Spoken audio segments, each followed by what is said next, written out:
మోకాలు నొప్పి అంటే వయసు వల్లనే వస్తుందని అనుకుంటున్నారా? కాదు.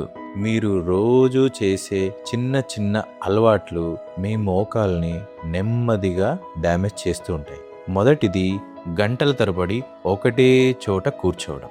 ఆఫీస్ పనైనా, ఇంట్లో టీవీ చూసినా ప్రతి 30 నుంచి 40 నిమిషాలకు ఒక్కసారి లేచి 2 నిమిషాలు నడవండి. రెండోది బరువు పెరిగినా లైట్ తీసుకోవడం.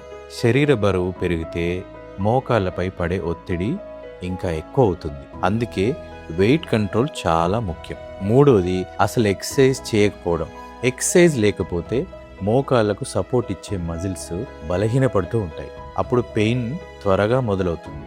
నాలుగోది నొప్పి వచ్చినప్పుడల్లా టాబ్లెట్స్ వేసుకొని వదిలేయడం. పెయిన్ తగ్గిందంటే ప్రాబ్లం పోయిందని కాదు, లోపల డ్యామేజ్ మాత్రం పెరుగుతూ ఉండొచ్చు. ఐదోది తప్పుడు పోస్చర్లో కూర్చోవడం.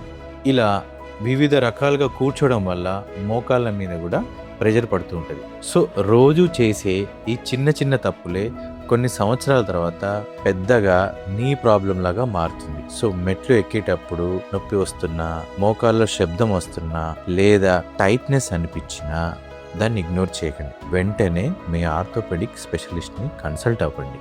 సో కొన్ని థింగ్స్ ఎర్లీగా డయాగ్నోస్ చేస్తే దాన్ని చిన్న చిన్న లైఫ్ స్టైల్ మాడిఫికేషన్ ద్వారా మనం permanent damage plus long term chronic things అనేవి ఎర్లీగా ట్రీట్మెంట్ చేసుకోవచ్చు.